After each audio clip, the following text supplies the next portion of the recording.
नमस्कार विद्यार्थी मित्रांनो. तर माझ्या YouTube चॅनलमध्ये मी तुमचं सहर्ष स्वागत करीत आहे. तुमच्यासाठी एका महत्त्वपूर्ण विषयावरती व्हिडिओ घेऊन आलो तो म्हणजे वन विभागाची जी परीक्षा भरती सुरू आहे, तर त्याच्यामध्ये डॉक्युमेंट व्हेरिफिकेशनचा टाईम टेबल डिस्प्ले झालेला आहे. तर कोणकोणत्या पदांचे टाईम टेबल डिस्प्ले झालेले आहेत, कोणकोणत्या विभागाचे झाले आहे, सगळ्यांची तुम्हाला मी माहिती देणार आहे. त्यामुळे व्हिडिओ शेवटपर्यंत पहा आणि माझ्या चॅनलवर नवीन असाल तर प्लीज चॅनलला सबस्क्राईब करा. बघा हा टाईम टेबल आहे. बघा कागदपत्र, तपासणी वेळापत्रक. तर इथं जर बघितलं तर higher grade stenographer, lower grade stenographer, junior engineer civil, senior statistical assistant, junior statistical assistant या पदांकरिता झाले. त्याच्यानंतर जर बघितलं तर इथं जर पाहिलं तर अकाउंटंटचे सगळे झालेले आहेत, फक्त औरंगाबाद आणि पुण्याचे बाकी आहेत. त्याच्यानंतरनं जर बघितलं तर इथं सर्वेअरच्या बाबतीत जर बघितलं चंद्रपूर, औरंगाबाद आणि पुणे सोडून सगळ्या विभागाचे झालेले आहेत. तर इथं आपण काय करूयात, की आता सध्याच्या बाबतीत लोअर ग्रेड स्टेनोग्राफरची यादी बघूयात. कोणकोणत्या विद्यार्थ्यांना बोलवलं आहे, सगळ्यांची माहिती तुम्हाला भेटून जाईल. तर इथं असं सांगितलेलं आहे त्यांनी, की हे पेपर कधी झालेले आहेत हे सांगितलेलं आहे. तर त्याच्यामध्ये लेखापालचा 31/7 लेखापाल नागपूरसाठी. त्याच्यानंतरनं मेन ऑफिस, त्याच्यात लेखापाल, गटक, कनिष्ठ सांख्यिकी सहाय्यक, वरिष्ठ सांख्यिकी सहाय्यक, कनिष्ठ अभियंता, स्थापत्य. त्याच्यानंतरनं नागपूर वनवृत्तामध्ये सर्वेअर. त्याच्यानंतर मेन ऑफिसमध्ये लघुलेखक, उच्च श्रेणी, लघुलेखक निम्न श्रेणी यांचे पेपर झाले होते 31/7 ते 2/8 यावेळेस झाले होते, असे लिहिलेलं आहे. त्याच्यानंतर त्याचा निकाल लागला होता 22/11/2023 रोजी निकाल लागला होता. त्याच्यानुसार जर बघितलं तर यांनी काय केलं, की लेखापाल, ते कनिष्ठ सांख्यिकी सहाय्यक, वरिष्ठ सांख्यिकी सहाय्यक आणि कनिष्ठ अभियंता यांचा पेपर 200 मार्कांसाठी होता. त्याच्यानंतरनं जर बघितलं सर्वेअर, लघुलेखक निम्न श्रेणी, लघुलेखक उच्च श्रेणी याचाच पेपर जो होता 142 मार्कांसाठी होता. त्याची मेरिट लिस्ट 19/12/2023 रोजी प्रसिद्ध करण्यात आली होती.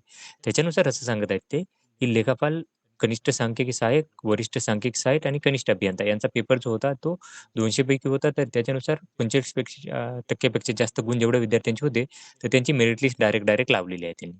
आणि त्यांना कधी बोलवलेलं आहे? बघा, नागपूर वनवृत्तामध्ये लेखापाल 29/12 ला जायचं आहे. त्याच्यानंतर मेन ऑफिसचे लेखापाल, गटक 29/12 ला जायचं आहे. कनिष्ठ सांख्यिकी सहाय्यक यासाठी जायचं आहे 29/12. वरिष्ठ सांख्यिकी सहाय्यक 29/12. कनिष्ठ स्थापत्य अभियंता 29/12. 8 ते 6 वेळ हरिसिंग सभागृह, जपानी गार्डनला. त्याच्यानंतर बाकीची पदं जी आहेत, आता बाकीच्या पदामध्ये कुठले येतात? ते येतात लघुलेखक उच्च श्रेणी, लघुलेखक निम्न श्रेणी आणि जर बघितलं तर येतं सर्वेअर. या पदांकरिता ज्या विद्यार्थ्यांना 120 पैकी 45% मार्क आहेत, म्हणजे 54 मार्क आहेत, त्या सगळ्यांना काय केलं ते की स्किल टेस्टसाठी बोलावलेलं आहे. आता स्किल टेस्टच्या पहिले काय करणार की डॉक्युमेंट व्हेरिफिकेशन होईल.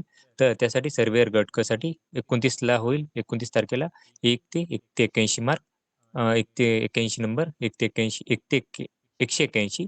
त्याच्यानंतर लघुलेखक उच्च श्रेणी यासाठी जायचं 29/12, 1 ते 600 नंबर. लघुलेखक उच्च श्रेणी 31 तारखेला जायचं आहे 601 ते 1200 नंबर.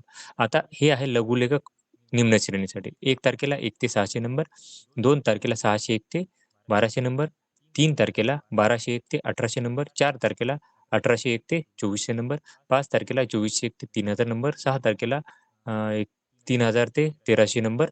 हे 8 ते 6 वेळेस हरिसिंग सभागृह, जपानी गार्डन, सेमिनार हे मेन ऑफिस आहे हे.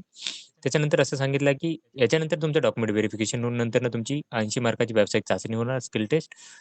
ज्यावेळेस उमेदवारांना बोललं त्याच वेळेस तुम्हाला जायचं आहे. जर असेल तुम्ही जर राहिले अब्सेंट राहिले तर तुम्हाला अब्सेंट केलं जाईल. पुन्हा चान्स दिला जाणार नाही.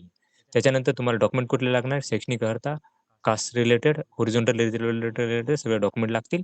ओरिजिनल सर्टिफिकेट लागणार आहे. भरलेल्या फॉर्मची प्रत लागणार आहे. हॉल तिकीट लागणार आहे.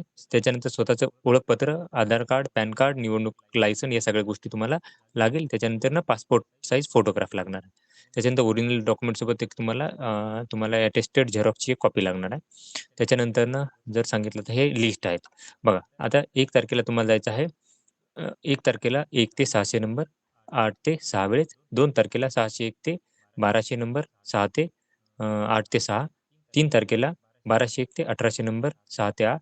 4 तारखेला 1801 ते 2400 नंबर, 5 तारखेला 2401 ते 3000, 6 तारखेला 3001 ते 3313 नंबर. यांना सगळ्यांनी हरिसिंग सभागृह, सेमिनार इथलं नागपूरला जायचं आहे. 8 ते 6 या वेळेत जायचं आहे. आता ही यादी आहे कंप्लीट 84 पेजेसची. याच्यामध्ये जर बघाल तर हे 3300 समथिंग पर्यंतची यादी असेल. 3313 पर्यंतची ही यादी आहे. तर या सगळ्या विद्यार्थ्यांनी काय करायचं आहे, की आपल्या डेटनुसार काय करायचं आहे, की जायचं आहे. ओके. तर अशाच महत्त्वपूर्ण अपडेटसाठी माझ्या चॅनलला सबस्क्राईब करा, व्हिडिओ लाईक करा आणि इन्फॉर्मेशन मित्रांसोबत शेअर करा. धन्यवाद.